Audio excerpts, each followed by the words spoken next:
Bismillahirrahmanirrahim.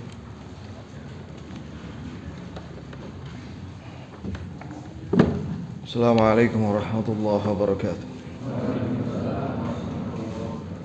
Alhamdulillahi rabbil alamin. Wal aqibatu lil muttaqin. Ashhadu an la ilaha illallah wahdahu la syarika lah. Wa ashhadu anna Muhammadan abduhu wa rasuluh.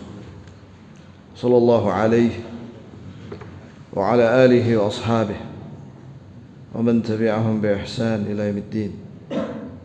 Wa sallama tasliman katsiran.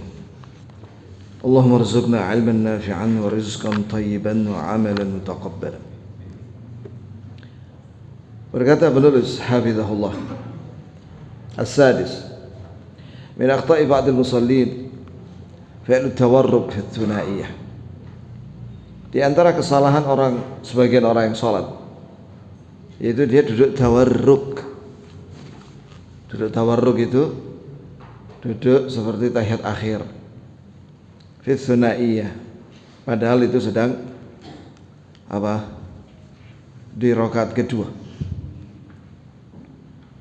Kal fajri wal jum'ati wan nafilah, atau jumlah rakaatnya itu cuma 2 rakaat, seperti salat subuh dan Jumat dan nafilah, salat nafilah sunnah. Nafilah itu adalah salat sunnah yang mengiringi wajib. Jadi penulis memilih pendapat bahwa yang benar untuk tahiyat akhir pada rakaat kedua memang jika salatnya itu 2 rakaat, maka yang benar adalah duduk iftirash. Ini masalah khilafiyah di antara ulama. Ada 2 pendapat. Ada yang menyatakan boleh duduk tawarruk, ada yang menyatakan iftirash. Yang menyatakan tawarruk itu Imam Syafi'i, sedangkan yang menyatakan iftirash di tahiyat akhir di salat subuh atau Jumat atau salat nafilah adalah Imam Ahmad. Atau tarkuhu fi rubaiyah. Di antara kesalahan juga adalah meninggalkan tawarruk. Duduk tawarruk itu duduk tahiyat akhir pada rakaat yang keempat. Ini jumlah bilangan rakaatnya 4 rakaat di rakaat keempat. Awit thulathiyah, atau rakaat yang ketiga apabila salatnya itu 3 rakaat. Fit tasyahud al-akhir minha, itu ketika tahiyat akhir dia tidak tawarruk. Yang benar adalah tawarruk. Nah, begitu maksudnya. Wa in kana fi'luhu tarkuhu ghairu mukhillin bi sihhati shalat. Walaupun dia ketika melaksanakan itu atau meninggalkannya, baik tawarruk atau iftirash, memang tidak akan membatalkan salatnya. Lakin al-amal bis sunnah afdal. Akan tapi mengamalkan sunnah itu adalah lebih afdal daripada meninggalkannya. Wa huwa an yakuna tawarruk fi tasyahhud al-akhir lit-thulathiyah aw ar-rubaiyah. Yaitu hendaklah seorang duduk tawarruk, yaitu duduk seperti duduk tahiyat akhir, ya, apabila dia tahiyat akhirnya itu pada rakaat ketiga atau keempat, ala alla yudayiq man mijanibihi minal musallin, tapi dengan jangan sampai mendesak orang yang di sampingnya, sebelah kirinya.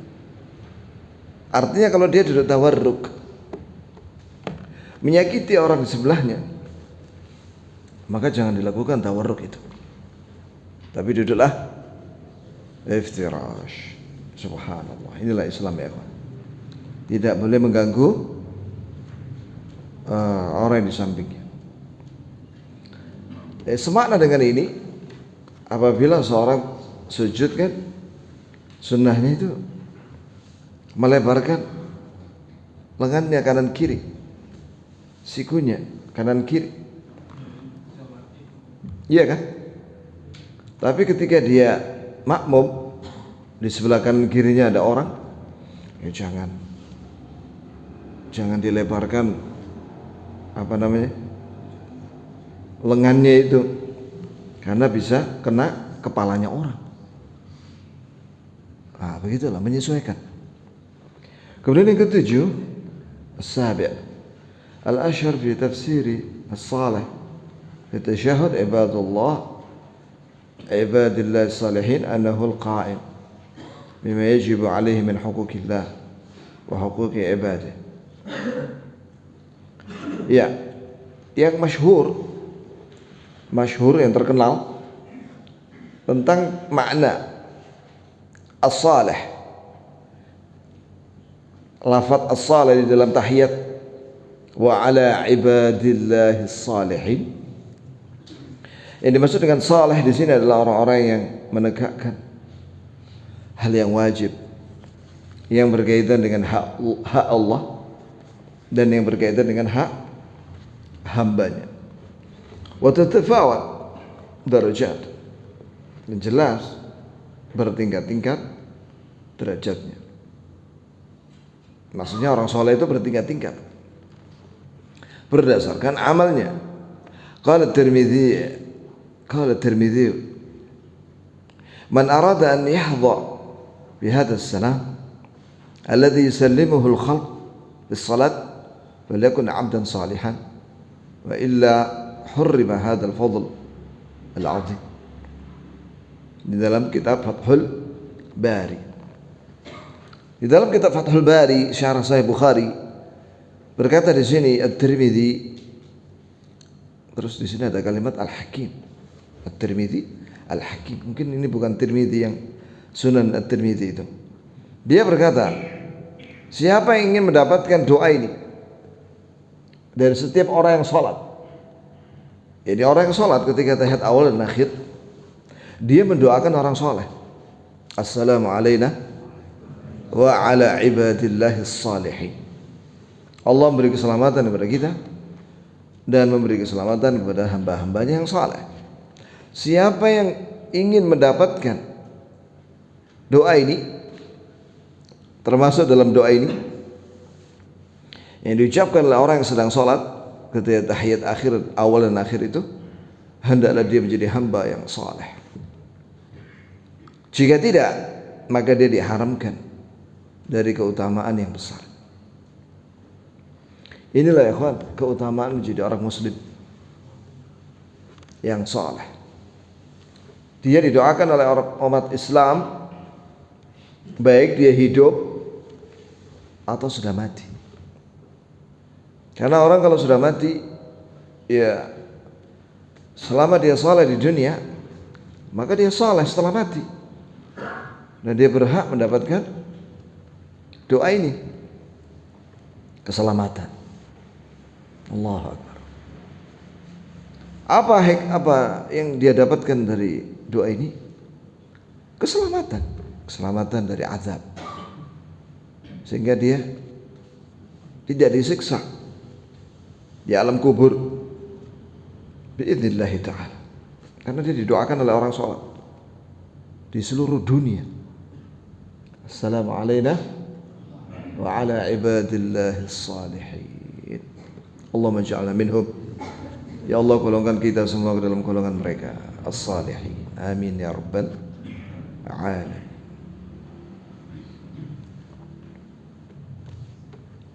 Kemudian yang ke-8. Jadi beliau yang ke-7 di sini tadi menjelaskan makna as-salih di dalam wa ala ibadillahi salihin untuk menunjukkan faedah penting kalimat ini, menunjukkan keutamaan menjadi orang muslim. Itu didoakan oleh kaum muslimin di seluruh dunia, baik orang muslim itu masih hidup atau sudah mati. Yang ke-8, qala al-Qaffal fi fatawai. Yang ke-8 berkata Imam Al-Qaffal dalam fatwanya, tarkus salati yadur bi jamil muslimin, li'anna al-musalli la budda an yaqul at-tashahhud assalamu alayna wa ala ibadillahi salihin, فيكون تارك الصلاة مقصرا بخدمة الله وفي حق رسوله وفي حق نفسه وفي حق كافة المسلمين ولذلك عظمت المعصية بتركها. Iya. Kata beliau rahimahullah, orang yang meninggalkan sholat itu sebenarnya dia yadurru jami' muslim. Yadurru itu artinya membahayakan seluruh kaum muslim. Sebab orang yang sedang sholat dia harus mengucapkan doa ketika tahiyat, assalamu alayna wa ala ibadillah as-salihin. Allah memberi keselamatan kepada kita dan kepada hamba-Nya yang saleh. Sehingga orang yang meninggalkan sholat berarti dia tidak melakukan khidmah kepada Allah. Iya, jelas kalau orang tidak sholat berarti dia tidak beribadah kepada Allah, tidak melaksanakan hak Allah dan tidak melaksanakan haknya Rasulullah. Karena di dalam sholat itu ada doa untuk Rasulullah, yaitu baca salawat Allahumma shalli ala Muhammad. Kemudian dia tidak mendoakan untuk dirinya, karena pada kalimat assalamu alayna itu mendoakan dirinya, dan dia tidak mendoakan kaum muslimin yang itu merupakan hak mereka, yaitu pada kalimat wa ala ibadillah as-salihin. Oleh karena itu orang yang tidak sholat sangat besar dosanya. Ya, kata ulama bahwa meninggalkan sholat itu ya ikhwan, a'zamu, lebih besar bobot dosanya daripada zina, mencuri, daripada berbohong. Itulah bobot dosa meninggalkan sholat 5 waktu. Makanya para ulama mengatakan bahwa orang yang meninggalkan sholat, sebagian ulama mengatakan hukumnya kafir. Siapa yang mengatakan itu? Imam Ahmad dan mazhab Hanabilah. Mayoritas mazhab Hanabilah. Dalilnya mana mereka? Ya, yaitu Quran dan Sunnah. Itu dalam surat At-Taubah ada ayat berbunyi fa ikhwanukum fiddin. Itu dengan syarat kalimat sebelumnya itu dia harus menegakkan salat. Fa innahum aqamus shalah wa atuz zakah fa ikhwanukum fiddin. Jika mereka menegakkan salat dan bayar zakat, maka mereka adalah saudara kalian dalam agama. Artinya kalau mereka tidak salat dan tidak bayar zakat berarti bukan saudaramu dalam agama. Itu surat At-Taubah. Kemudian ada hadis Nabi SAW, al-ahdu alladhi bainana wa bainahum as-salat, faman tarakaha faqad kafar. Perjanjian antara kami dengan mereka adalah salat. Barang siapa yang meninggalkan salat maka dia kafir. Bainar rajul wa bain syirki wal kufri tarkus salat. Batas antara seorang dengan kekafiran adalah meninggalkan salat. Itu ya ikhwan. Wala budda fi hadha al-maqam min al-ishara ila anna at-tashahhud al-awsat fi asahi qawli ahli al-ilm wajib. Sebagaimana yang sudah diketahui, sudah pernah dibahas, bahwasanya tasyahud awal, tahiyat awal, ya, menurut pendapat yang paling kuat hukumnya adalah wajib. Wa ala hadha jumhurul muhadditsin. Dan inilah pendapat mayoritas ahli hadis.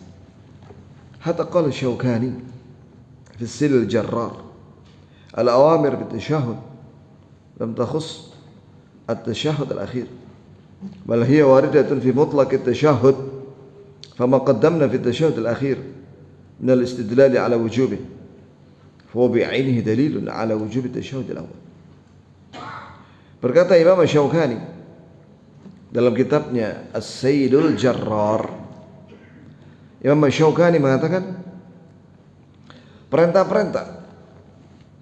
dalil-dalil yang menunjukkan perintah agar tahiyat itu tidak dikhususkan di tahiyat akhir, tapi perintah itu terkandung tahiyat secara mutlak, yaitu awal dan akhir. Sehingga dalil yang kami kemukakan tentang wajibnya tahiyat akhir, ya, itu juga sebagai dalil wajibnya tahiyat awal. Wa ma'a hadza at-tashahhud al-awsat madhkur fi hadits al-musyi. Walaupun ada dalil yang menguatkan juga bahwa wajibnya tahiyat awal itu disebutkan dalam hadis Khalad bin Rafi' yang terkenal itu, yang Nabi SAW menyuruh dia untuk mengulangi salat sampai 3 kali karena tidak tumakninah, alladhi huwa marja'ul wajibat. Yang mana hadis itu yaitu hadis Khalad bin Rafi' merupakan rujukan perkara yang wajib dalam salat. Walam yarid dzikru tasyahhud al-akhir fi hadits al-musyi. Dan ketahuilah bahwa dalam hadis Khalad itu tidak disebutkan tahiyat akhir. Fakan al-qaul bi ijab at-tashahhud al-awsat adhhar. Maka pendapat yang mengatakan bahwa wajib hukumnya membaca tahiyat awal lebih kuat daripada pendapat minal qaul bi ijab al-akhir, daripada pendapat yang mengatakan wajibnya tahiyat akhir, karena hadis Khalad bin Rafi' tadi itu. Wa mal istidlal wa ala adami wujub al-awsat. Adapun sebagian ulama yang mengatakan tidak wajib tahiyat awal, ya bikaun Nabi sallallahu alaihi wasallam tarakahu sahwa, yaitu karena Nabi sallallahu alaihi wasallam pernah meninggalkannya karena lupa. Thumma sajada lisahwi, kemudian beliau sujud sahwi. Fahadha inma yakunu dalila. Justru ini sebagai dalil. Lau kana sahwi mukhtassan bi tarki ma laysa biwajib. Sekiranya sahwi khusus bukan perkara yang jika ditinggalkan itu adalah perkara yang wajib, dzalika mamnu. Iya, jelas. Jadi sujud sahwi itu, ya ikhwan, itu dilakukan karena orang itu meninggalkan apa? Yang wajib. Nah, tahiyat awal yang ditinggalkan oleh Nabi itu menunjukkan bahwa tahiyat awal itu wajib, makanya Nabi sujud sahwi. Ini wallah penjelasan yang ilmiah, alhamdulillah. Kemudian yang berikutnya, al-inkar ala man yuharrik sababatahu fi shalat. Di antara kesalahan orang salat, yaitu ada orang yang mengingkari orang yang menggerakkan telunjuknya kanan ketika tahiyat. Sekarang pembahasan masalah menggerakkan telunjuk, ya Pak, ketika tahiyat awal dan akhir. Kata penulis hafizahullah, thabata fi musnad Ahmad wal mujtaba lin Nasa'i, disebutkan dalam musnad Ahmad dan kitab al-mujtaba karya Imam An-Nasa'i, wa sunan Abi Dawud dan sunan Abi Dawud, wa sahih Ibnu Khuzaimah dalam kitab, dan juga dalam kitab Sahih Ibnu Khuzaimah, dan Muntaqa karya Ibnu Jarud, dan Sahih Ibnu Hibban, ya, dalam Mawaridud Dhama'an. Kemudian dalam Sunan Al-Kubra karya Imam Al-Baihaqi, dan Mu'jam Al-Kabir dalam At-Tabrani dari Wa'il bin Hujr. Nah, ini dia. Ini semua tadi para ulama mengeluarkan hadisnya dari sahabat Wa'il bin Hujr. Ingat-ingat ini, ya kawan, ini yang dibahas oleh para ulama tentang masalah menggerakkan telunjuk ketika tahiyat awal dan akhir. Bahwa Wa'il bin Hujr berkata radhiyallahu anhu, la anduranna ila Rasulillah sallallahu alaihi wasallam kaifa yusalli. Kata beliau, sungguh-sungguh saya akan melihat Rasulullah sallallahu alaihi wasallam bagaimana beliau salat. Fa nadhartu ilaih, maka aku melihatnya. Fakabbar, dan beliau takbir, wa rafa'a yadayhi, dan mengangkat tangannya terus Ila anqal, sampai beliau mengatakan tsumma qa'ad. Setelah itu Nabi SAW duduk. Tsumma rafa'a usbu'ahu. Ini duduk di sini tahiyat awal atau akhir. Kemudian beliau mengangkat telunjuknya, ya, yang kanan. Wa ra'aituhu yuharrikuha. Dan aku melihatnya, beliau SAW menggerakkannya. Yad'u biha. Beliau berdoa dengannya. Ini menggerakkannya. Iya. Sampai mulai dari mana? Menunjuk begini dan menggerakkannya dari awal. Dari awal at-tahiyyatu lillah was-salawatut thayyibat. Kalau orang Indonesia biasanya at-tahiyyatul mubarakatus salawatut thayyibatu lillah. Dari mulai awal. Ya, ikhwan. Boleh begini? Boleh begini. Yang enggak boleh itu begini ya. Begini ya. Wallah, saya melihat ada orang tahiyatnya begini ya. Ya apa coba? Allah itu cuma satu ya, ikhwan. Nah, ini begini. Jempol itu kene.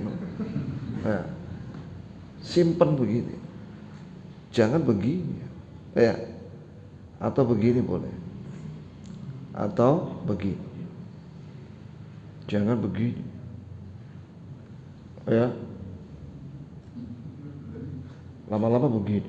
Wah, bahaya sudah. Itu tanduknya setan. Masa ada orang begini? Wah, bahaya. Nah, wa ra'aituhu yuharrikuha. Dan aku melihat Nabi menggerakkannya. Nah, menggerakkan ini diterangkan oleh Syekh Al-Albani dan murid-muridnya. Menggerakkan itu begini aja ya, kawan. Kenapa kok begini aja? Iya, karena dalam hadis yang lainnya telunjuk ini ke arah kiblat. Jadi cuma digerakkan begini, yang penting menghadap kiblat. Kalau begini, ini bukan menghadap kiblat, ini menghadap ke sini sampai ke sini. Ini kan ada orang gini ngomong ini, nombak gitu, ngomong ini, ya kan? Nah, itu dikritik oleh Syekh Al-Albani dan murid-muridnya. Kalau begini itu berarti pas begini dia menghadap ke bawah, pas begini menghadap ke atas, ya kan? Maka yang benar itu cuma begini aja. Jadi tidak sampai memalingkan ke arah kiblat, tetap ke arah kiblat. Kayak getar gitu. Ya, tapi ya tetap digerakkan. Nah, ada lagi yang begini ya, kawan. Bahkan wallah saya melihat ada orang begini ya, kawan. Gini loh. Ya apa coba? Nah, itu tidak benar sudah. Yang digerakkan itu cuma telunjuk, bukan semua tangannya. Nah, itu salah. Kata penulis hafizahullah, fahadhi riwayah sahihah. Ini adalah riwayat yang sah. Sanadnya maksudnya sarihah, terang-terangan, fi tahrikil asbu', di dalam menggerakkan telunjuk. Iya. Wa ja'a wasfu fi'lihi sallallahu alaihi wasallam bi yuharrik. Dia menggunakan kalimat yuharrik, menggerakkan. Bukan menggetarkan, bukan. Yuharrik, menggerakkan. Wa fi'l mudhari'. Ini kata kerja mudhari'. Yafidul istimrariyah. Terkandung faedah terus menerus. Sampai salam. Begitu ya. Hatta taslim al-musalli, sampai orang yang salat itu salam. Wa faraghahu min salati, dan dia menyelesaikan salat. Ya maksudnya kalau udah assalamualaikum warahmatullahi, assalamualaikum warahmatullahi, selesai sudah. Ojo ini terus setelah salam, ya. Itu ya. Selesai sudah. Yadullu ala dzalika qawluhu. Ini berdasarkan dalil yad'u biha. Ini dia berdoa dengannya. Ini dari awal tahiyat sampai dia berdoa. Berdoa sebelum salam. Fama qayyadahu ba'dul fuqaha min anna ar-rafa yakunu 'inda dzikri lafdzil jalalah aw al-istithna' mimma la dalila 'alaihi al-battah. Masya Allah. Di sini dinukil dari perkataan Ibnu Rajab Al-Hambali dalam kitab Al-Khusyu' fi Salat. Imam Ibnu Rajab Al-Hambali menyatakan begini, bahwa ada sebagian ahli fikih yang mengatakan bahwa mengangkat telunjuk tangan ini ketika tahiyat itu ketika hanya menyebut lafdzul jalalah. Lafdzul jalalah itu Allah, yaitu pada kalimat setiap menyebut nama Allah. Jadi at-tahiyatul mubarakatus salawatu at-thayyibatu lillah. Baru lillah, begitu ya Pak. Terus ngene mana? Assalamualaikum wa ala ibadillah salih. Kemudian menyebut nama Allah begitu, begini dia. Asyhadu an la ilaha illallah, begitu. Terus ngene mana? Asyhadu anna Muhammadar Rasulullah. Nah, yang seperti ini enggak ada dalilnya kata penulis. Kata Ibnu Rajab. Atau ketika istitsna. Ya. Itu ketika mengucapkan dua kalimat syahadat. Karena dalam kalimat syahadat itu ada istitsna. Ada ma, ada la, ada illa. Istitsna itu illa di situ. Karena ada orang tidak telunjuk, tidak mengangkat telunjuknya kecuali asyhadu an la ilaha illallah. Iya kan? Nah, itu enggak ada dalilnya.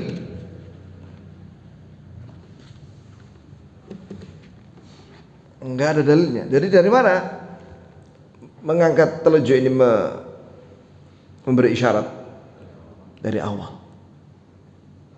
Itulah yang benar. Ya, ikhwan.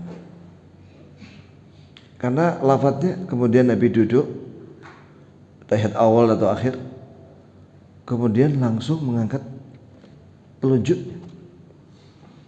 Kata Wa'il bin Hujr.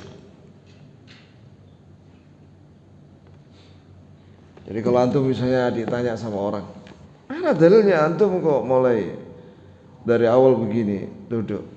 Dalilnya hadis Wa'il bin Hujr. Wah, bingung dia. Wah, ya, ngaji di mana antum ini? Ya? Kok bisa tahu sahabatnya? Nah, adalah ikut aja sama saya gitu ya. Nah, itu ya, kawan. Dalilnya dari Wa'il bin Hujr. Para ulama ahli hadis mengatakan begini, bahwa hadis Wa'il bin Hujr ini memang enggak dikeluarkan oleh Bukhari Muslim.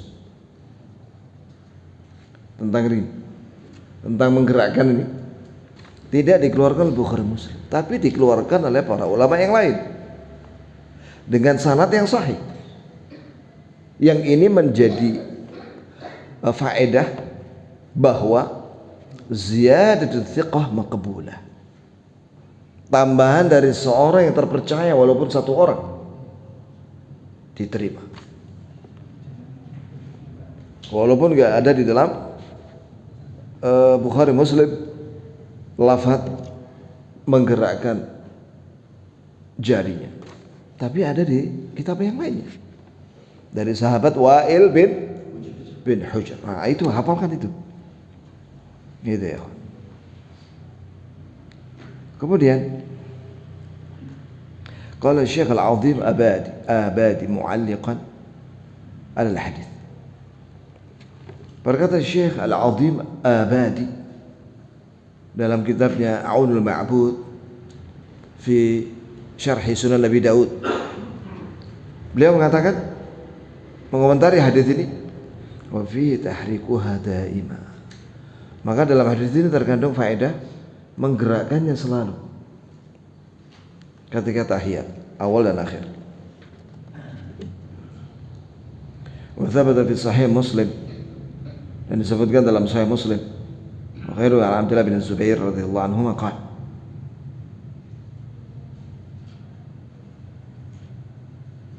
nah ini dia.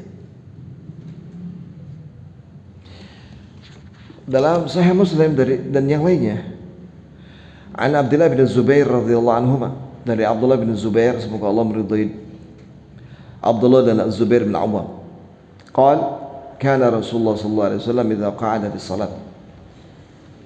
Kata Abdullah bin Zubair bahwa Rasulullah sallallahu alaihi wasallam apabila duduk ketika salat, ja'ala qadamahu al-yusra baina fakhidhihi wa saqihi.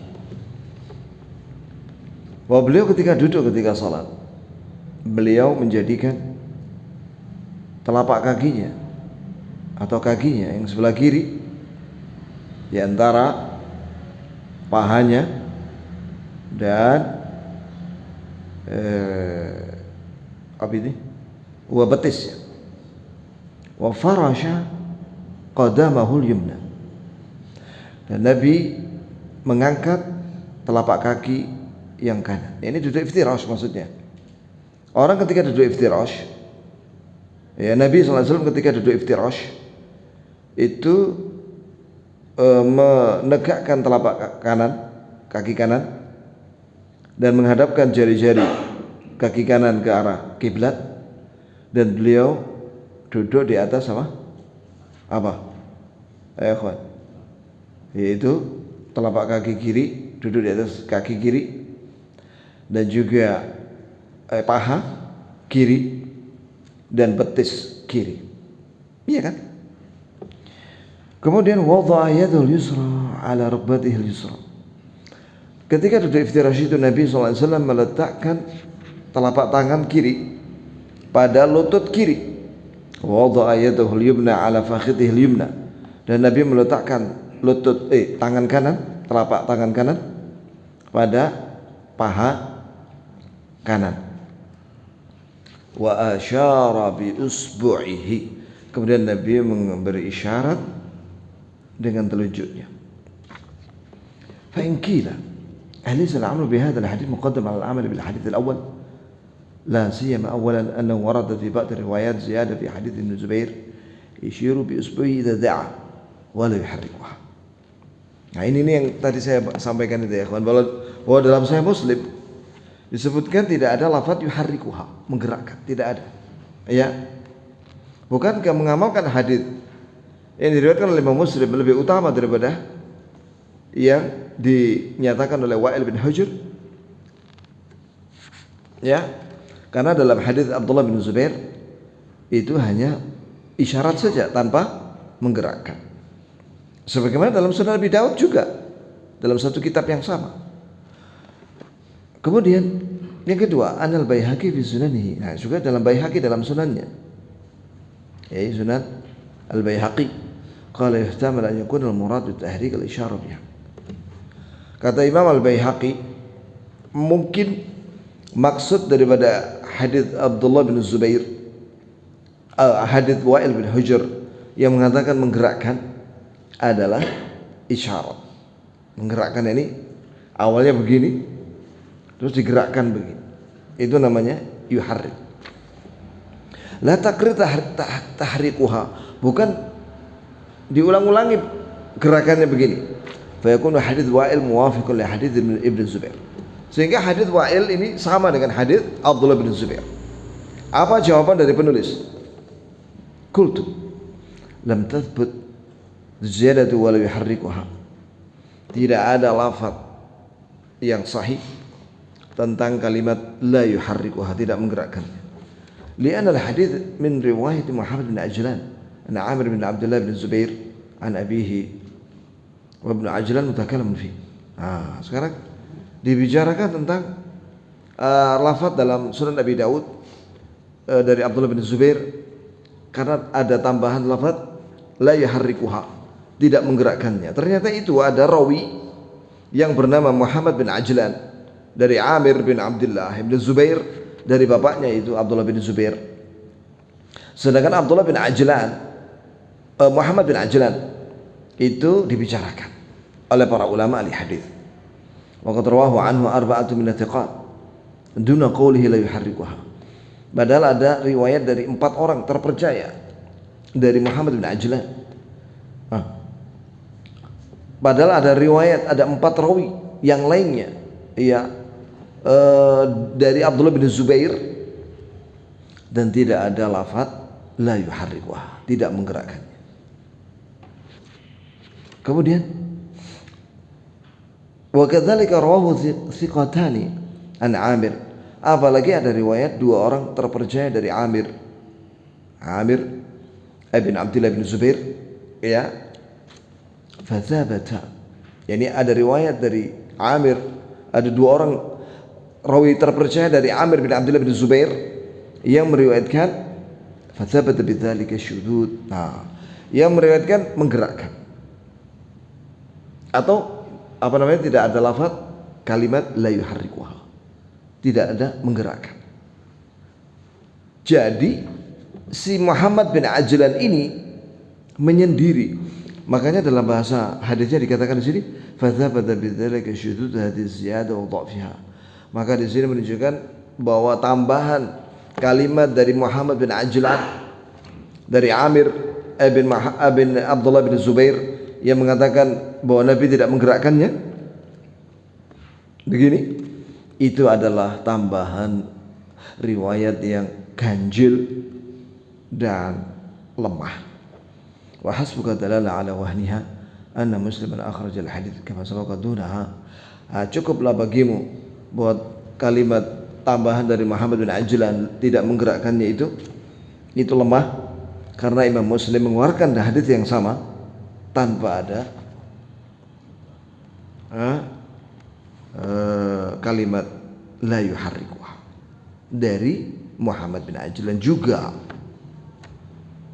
Berarti yang ada dalam Sunan Nabi Daud itu ada tambahan la yuharrikuha, itu lemah. Nah, ini ya ikhwan, coba perhatikan ya ikhwan. Ini muridnya Syekh Albani. Seperti ini. Atau melihat dia ketika menulis hadis itu, Wa'il bin Hujr, disebutkan siapa saja ulama yang mengeluarkannya atau mentakhrij. Setelah itu pembahasan ilmiah, bantahan terhadap riwayat Wa'il itu, dan ternyata riwayat dari Wa'il itu lebih kuat. Begitulah ya ikhwan, masya Allah, masya Allah. Ini belum selesai ini. Terus ada perkataan dari Ibnu Qayyim, kemudian masya Allah, ya, ini beliau seorang peneliti, ya, peneliti dan sangat kuat tulisannya. Kurang berapa menit ya akhi? Hah? 15. Baik. Kita lanjutkan aja. Iya, kemudian berkata Ibnu Qayyim, wa ma hadits Abi Dawud an Abdullah bin Zubair anna Nabi sallallahu alaihi wasallam kana yushir bi usbu'ihi idza da'a wa la yuharrikuha fa hadhihi ziyadah fi sihhatiha nadhar. Coba lihat ya. Ibnu Qayyim ini muridnya Ibnu Taimiyah.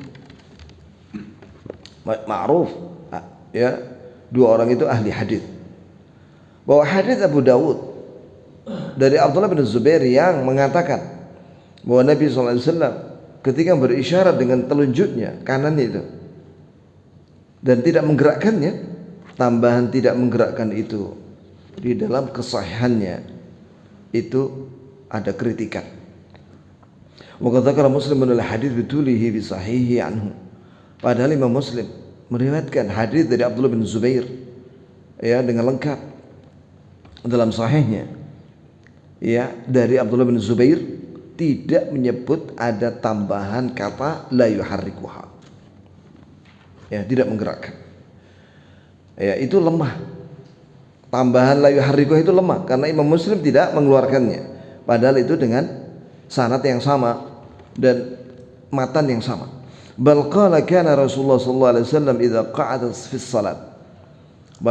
Bahkan di situ kata Imam Muslim, ditulis bahwa Rasulullah sallallahu alaihi wasallam jika duduk ketika salat, ja'ala qadamahu al-yusra baina fakhidhihi wa saqihi. Nabi SAW duduk iftirash dengan menduduki paha kiri dan betis kiri dan mengangkat telapak kaki yang kanan ke arah kiblat, jari-jarinya. Wada'a yadahu al-yusra ala rukbatihi al-yusra, dan Nabi SAW meletakkan tangan kirinya di atas lutut kiri. Wada'a yadahu al-yumna ala fakhidhihi al-yumna, dan Nabi SAW meletakkan tangan kanan pada paha kanan. Wa asyara bi usbu'i, dan Nabi memberi isyarat dengan telunjuknya.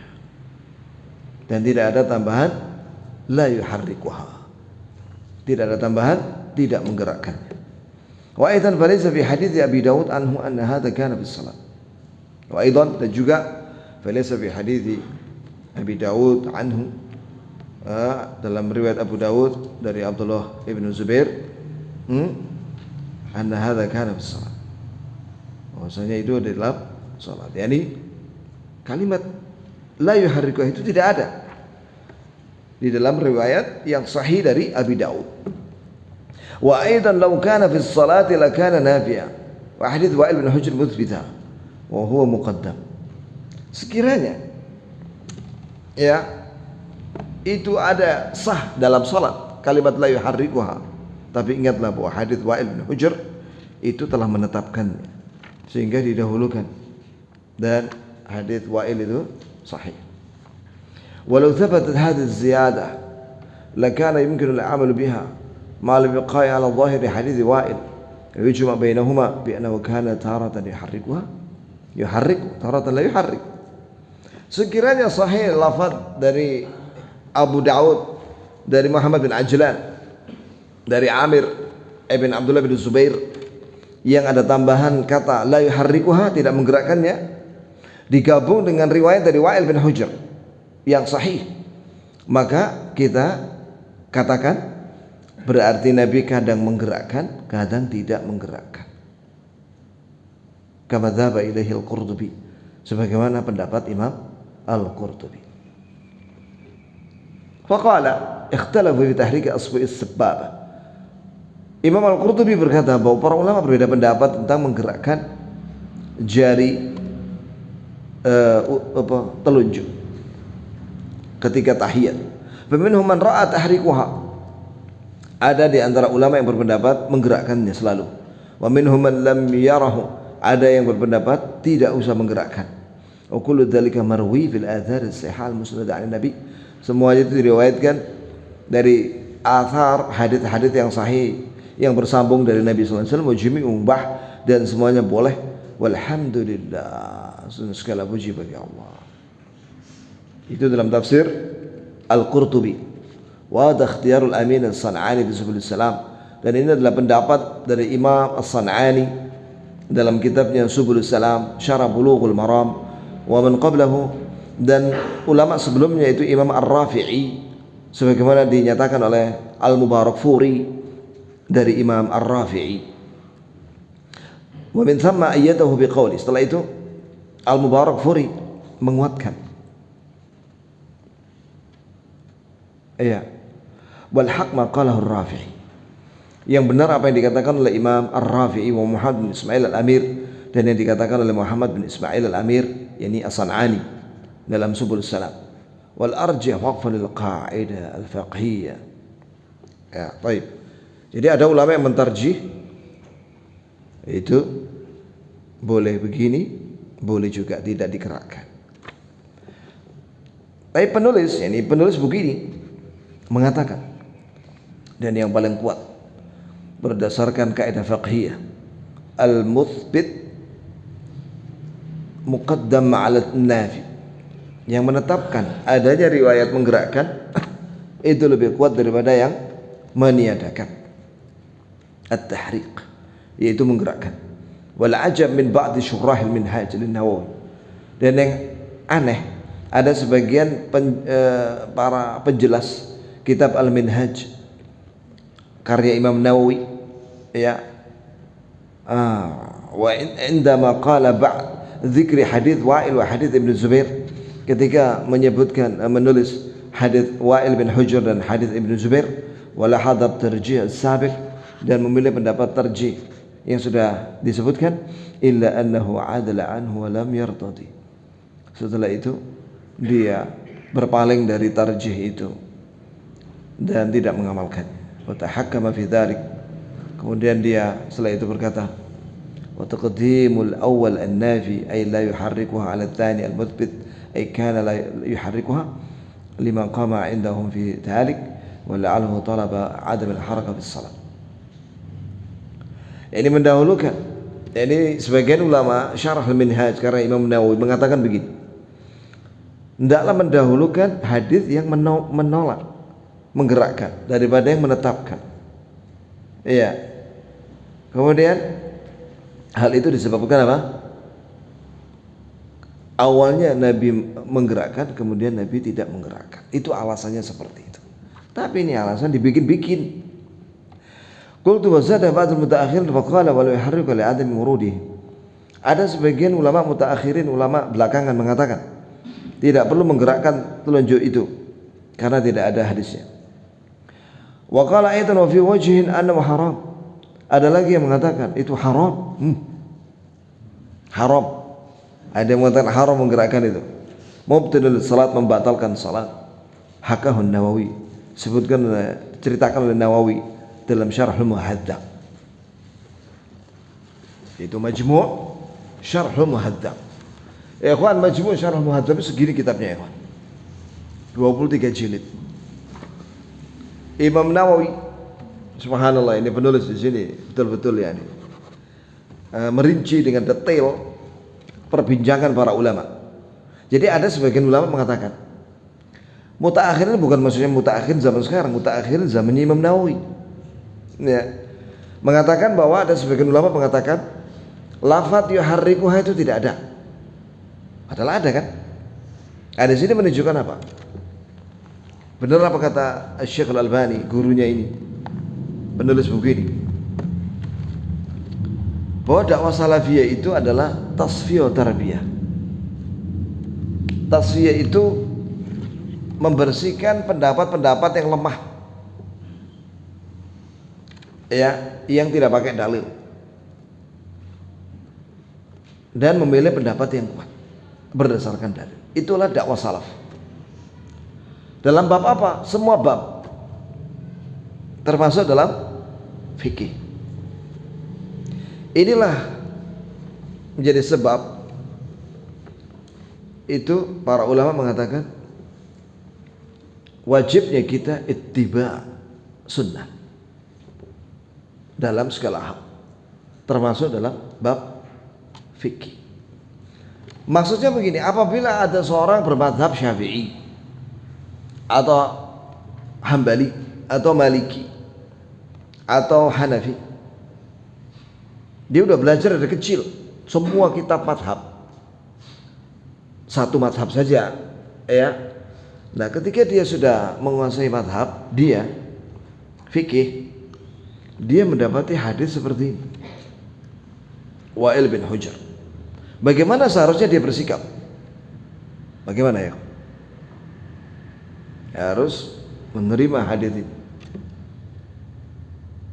Jangan fanatik dengan mazhab, karena mazhabmu keliru. Bagaimana kau bisa mengatakan keliru? Ini sudah, ya, hadisnya jelas, Wa'il bin Hujr. Kalau ada dari mazhabmu mengatakan bahwa itu hadisnya tidak ada, wah itu jelas berlebihan. Hadisnya ada dan sahih. Boleh seseorang belajar mazhab, karena manfaat belajar fikih mazhab itu, dia itu dalam belajar fikih mazhab itu diajari kunci belajar fikih secara berurutan dari awal sampai akhir. Jadi belajar fikih dari mazhab itu salah satu manfaatnya adalah untuk memahami fikih Islam secara berurutan.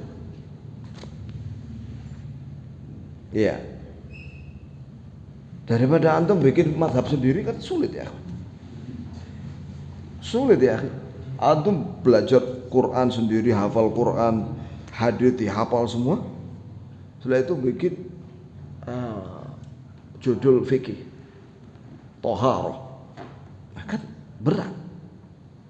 Maka pentingnya belajar mazhab itu untuk membuka bagi orang yang ingin mendalami fikih itu bagaimana urut-urutan belajar bab fikih. Dan faedah-faedahnya juga belajar mazhab itu bisa mengetahui bahwa para ulama itu berselisih dalam masalah fikih. Ada 4 mazhab, bahkan 5. Hanafi, Imam Abu Hanifah, Malik, Syafi'i, Ahmad, Daud, Al-Zahiri. Bahwa ulama berbeda pendapat dalam masalah fikih. Ya seperti ini. Masalah menggerakkan. Rame ini. Belum selesai ini, ya. Nah, itu ya. Ada yang mengatakan sunnah, ada yang mengatakan cuma menggerakkan waktu menyebut nama Allah, ada yang mengatakan tidak perlu menggerakkan sama sekali. Ada yang telunjuknya diangkat waktu tasyahud. Nah, ini kan masalah khilafiyah. Dan didudukkan oleh penulis ini berdasarkan dalil yang kuat yang bagaimana yang benar. Di situ menunjukkan bahwa para ulama walaupun mereka itu orang-orang yang mulia dengan ilmu, mereka tidak maksum dari kesalahan. Kadang mereka keliru. Nah seperti ini kata Imam Nawawi, bahwa tidak ada hadisnya sama sekali. Wah ini ya, adalah ada hadisnya. Wa hadha min at-ta'assub al-madhhabi. Ini termasuk fanatik madhab.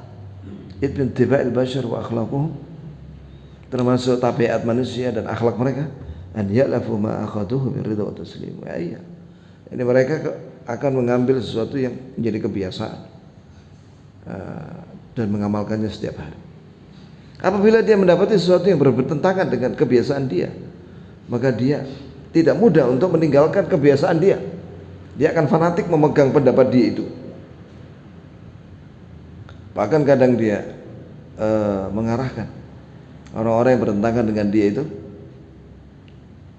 dia bantah, bahkan kadang sampai berlebihan mengatakan tidak ada dalilnya, dan lain sebagainya. Makanya kita belajar mazhab bukan berarti ta'assub madhabi, bukan berarti fanatik terhadap mazhab, tapi kita tetap mengedepankan dalil. Apabila mazhab yang kita pelajari ternyata lemah, maka kita ambil yang kuat dengan dalil tadi itu. Demikianlah ya ikhwan. Barakallah lana wa lakum jami'an. Jadi kesimpulannya apa ini? Hah? Apa kesimpulannya? Menggerakkan.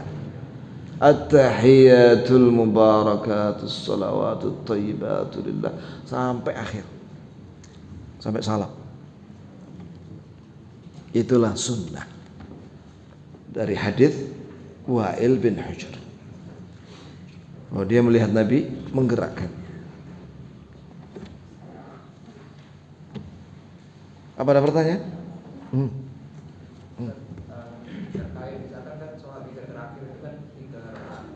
Itu apakah itu terakhirnya juga istirahat? Karena tahiyatnya sama. Kalau dia 1 rakaat maka diiftirash. Jadi ini pertanyaan, bagaimana kalau seorang sholat witir 1 rakaat? Satu dulu. Yang 1 rakaat itu maka duduk di iftirash. Tapi kalau yang 3 rakaat, kan itu kan sekali aja tahiyatnya toh. Tahiyatnya sekali atau 2 kali kalau 3 rakaat? Ayo aku mau tanya antum. Hah? Sekali. Kenapa enggak 2 kali?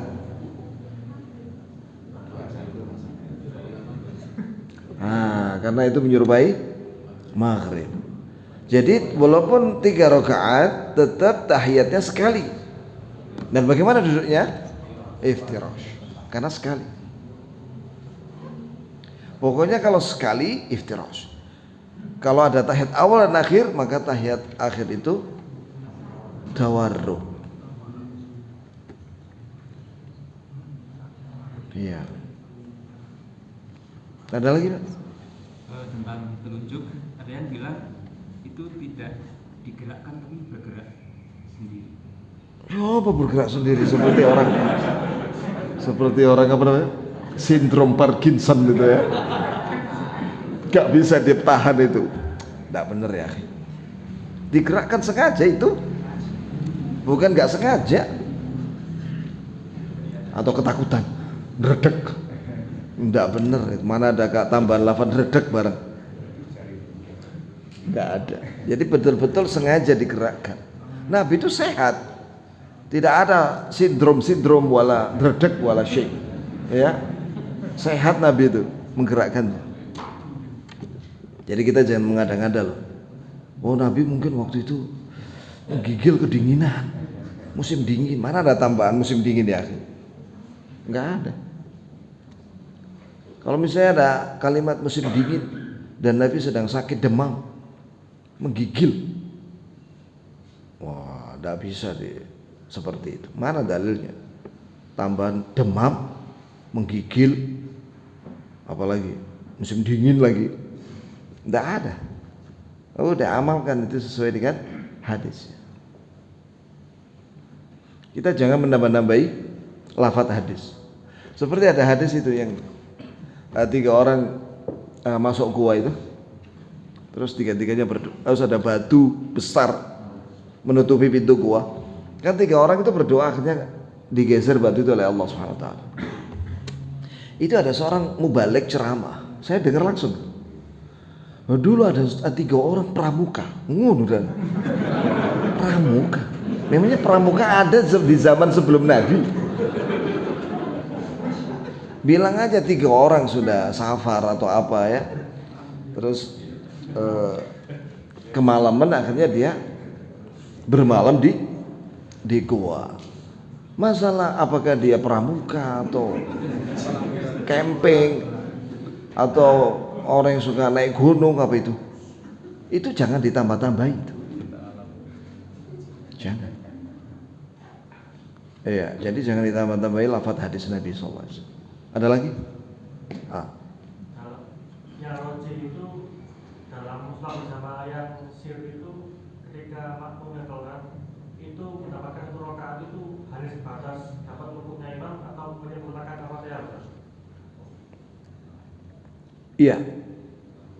Saya awalnya mengamalkan ruku, bahwa dapat ruku itu walaupun sirri dapat 1 rakaat.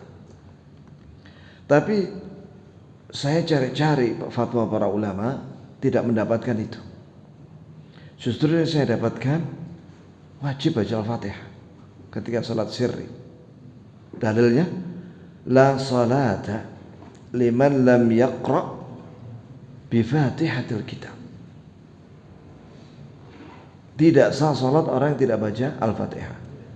Sepakat para ulama ini dalam masalah salat sir, dan tidak bersepakat mengamalkan dari sini dalam salat jahar. Sehingga orang yang salat jahar ketika dia masbuk, imam sudah selesai baca Al-Fatihah dan dia masbuk telat, tapi mendapati imam ruku salat jahar, maka dia dapat 1 rakaat. Tapi kalau salat sir yang imam tidak keras bacaannya, ya, maka kalau dia tidak mendapatkan Al-Fatihah, dia tidak baca, tidak sempat baca karena imam sedang ruku, maka dia nggak dapat 1 rakaat. Karena Nabi mengatakan tidak sah salat orang yang tidak baca Al-Fatihah. Dan ini sepakat ulama. Untuk salat sir nggak ada khilaf,